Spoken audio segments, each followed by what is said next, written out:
দেখো আজকে introduction to pros বই থেকে আরেকটা বিষয় নিয়ে আসলাম, যেটার এখানে বাংলা ট্রান্সলেশন করব এবং কিছু বিষয় বুঝিয়ে দিব। তো আজকে যে বিষয়টার উপরে ক্লাস তোমরা এতক্ষণে বুঝেই গেছো সেটা হচ্ছে গেটিসবার্গ অ্যাড্রেস। এটা একটা স্পিচ যেটা আব্রাহাম লিঙ্কন দিয়েছিলেন। এটা অনেক ফেমাস একটা স্পিচ। তো চলো এটার শুরু করা যাক। তো দেখো এখানে প্রথমে বলেছে 4 score and 7 years ago। এখানে 4 স্কোর, এখানে 1 স্কোর বলতে কিন্তু 20 বছর বোঝায়, ঠিক আছে? তো 4 স্কোর মানে কত হচ্ছে? 4 × 5 = 80, অ্যান্ড 7 ইয়ার্স হচ্ছে 80 + 7, অর্থাৎ 87। হ্যাঁ, মানে 87 years ago our father brought forth on this continent a nation conceived in liberty and dedicated to the proposition that all men are created equal।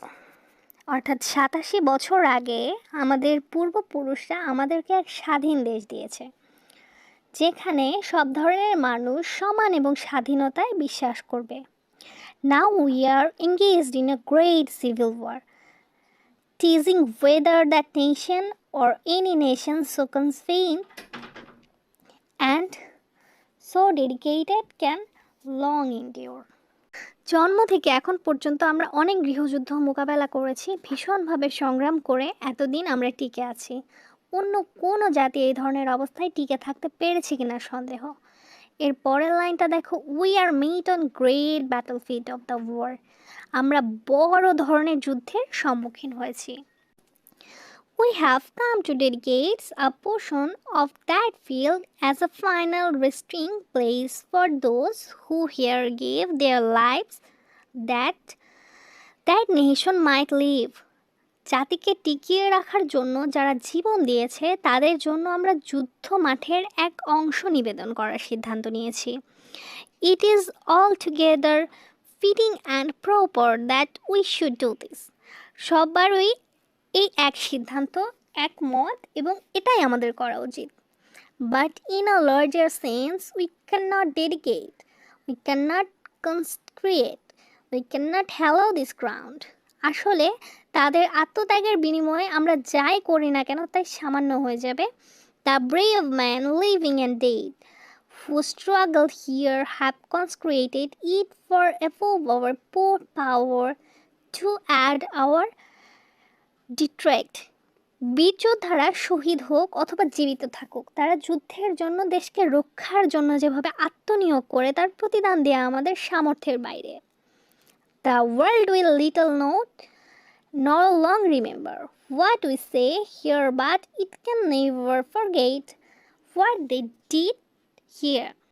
আমরা যা বলছি তা হয়তো পৃথিবী ভুলে যেতে পারে, কিন্তু তাদের আত্মত্যাগ বিশ্ববাসী কোনোদিন ভুলতে পারবে না। It is for us the living rather to be dedicated here to the unfinished work which they who fought here have thus for so nobly advanced। আমরা শুধু শহীদদেরকে সমবেদনা জানাতে আসিনি, বরং যতটুকু কাজ করে আত্মত্যাগ করে মহান হয়েছে সেই বাকি কাজটুকু পূরণ করার প্রত্যয় এখান থেকে নিতে হবে। It is rather for us to be here dedicated to the great task remaining before us, that from this honored date we take in grace devotion to that cause for which they gave the last full measure of devotion, that we here highly resolve that this state shall not have died in vain, that this nation under God shall have a new birth of freedom, and that government of the people, by the people, for the people, shall not perish from the earth। এবারে দেখো last প্যারাটা, মানে last লাইনটার আমরা translate করছি, সেটা হচ্ছে, আমরা তাদের আত্মত্যাগকে বৃথা যেতে দিব না। অসমাপ্ত কাজ শেষ করে তাদের আত্মত্যাগকে আরও মহীয়ান করে তুলব। তখন ঈশ্বরের অধীনে স্বাধীন জাতি জন্ম নেবে, জনগণের দ্বারা নতুন সরকার গঠন হবে, সেই সরকার জনগণের সরকার হবে, এবং সেই দেশ কখনো পৃথিবী থেকে ধ্বংস হবে না। তো দেখো এখানে একটা ফেমাস লাইন আছে, একটা কোটেশন আছে, সেটা অনেক বেশি ফেমাস। সেটা হচ্ছে government of the people, by the people, for the people. এটা হচ্ছে গণতন্ত্র সম্পর্কে আব্রাহাম লিঙ্কনের বলা অনেক ফেমাস, সবথেকে ফেমাস একটা উক্তিগুলোর মধ্যে একটা। তো যদি এই রিলেটেড কোনো প্রশ্ন আসে, তোমরা কোটেশন হিসাবে এই লাইনটাকে অবশ্যই ইউজ করবে এবং এটাকে তোমরা মনে রাখবে, ঠিক আছে? কারণ যে কোনো বিষয়ই হোক, যে কোনো সাবজেক্টেই হোক, তোমাদের যখনই গণতন্ত্রের বিষয়টা আসবে, তোমরা এই উদ্ধৃতিটা, এই কোটেশনটা ইউজ করতে পারবে। তো এখানে আমরা আব্রাহাম লিঙ্কনের যে গেটিসবার্গ অ্যাড্রেস আছে, এটার আমরা যে লাইন বাই লাইন বাংলা অনুবাদ আছে আজকের ভিডিওতে, সেটা করার চেষ্টা করলাম।